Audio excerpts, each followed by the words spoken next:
Good morning, ma'am. I will discuss today our COA 2. Ang aking explain po itong Excel kung paano po na-compute itong payment at in of each year at ganoon din po ang payment at beginning of each year.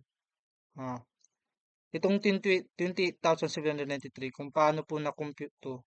May ginamit po ang formula. Yan po.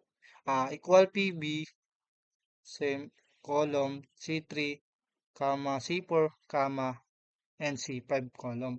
Kaya po nakuha ko po yung 28,793. At ganoon din po sa payment at beginning of each year. Ganoon din po yung ginawa ko dito kaya po nakuha yung 32,536.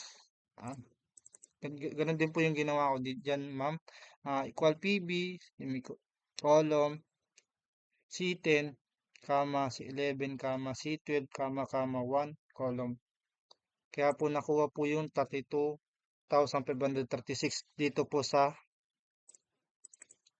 interest rate, number of payment at payment po. Proceed po tayo sa EMI.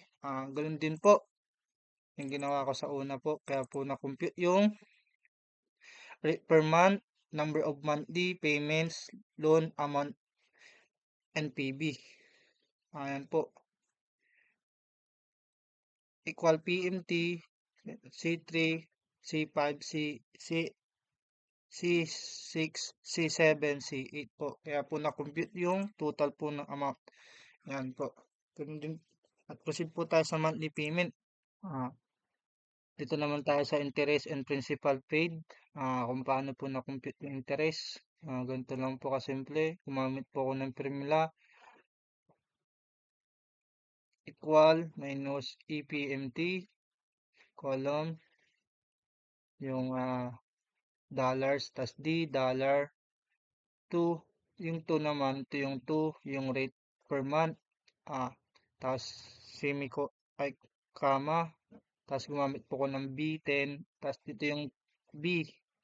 Ito yung 10. Ito yung B10. Kaya po na-compute ko po yung 1,300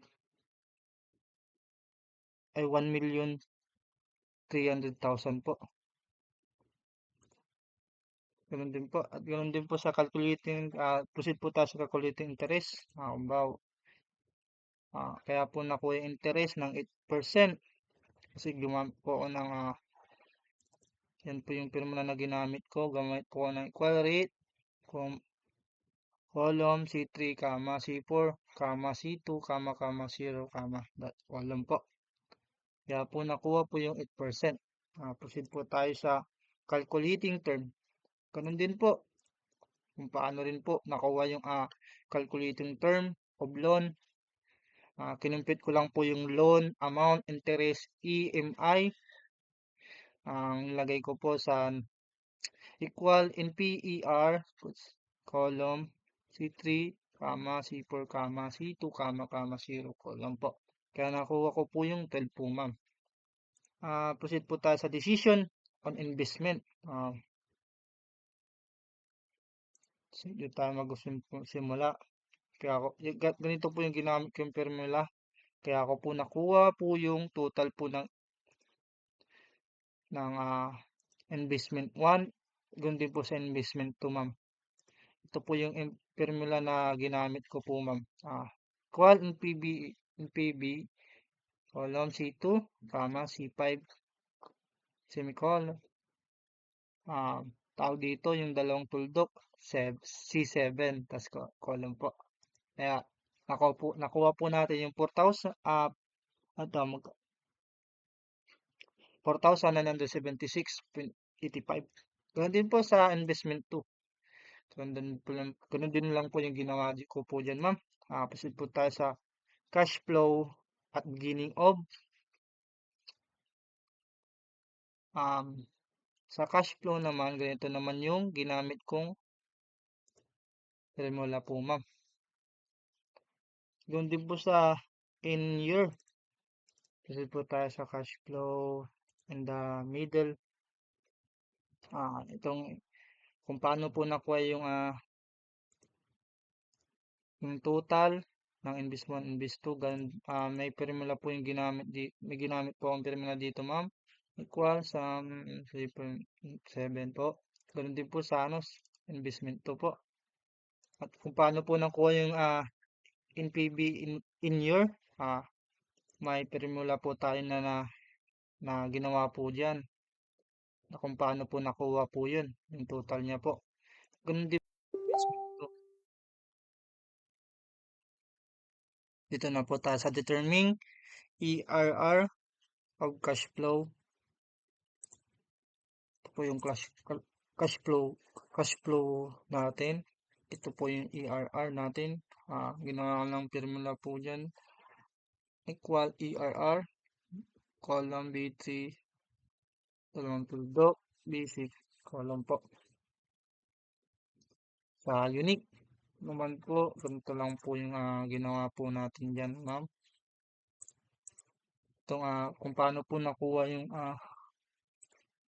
10.53%, ang ginawa kong formula, ito lang po, ma'am.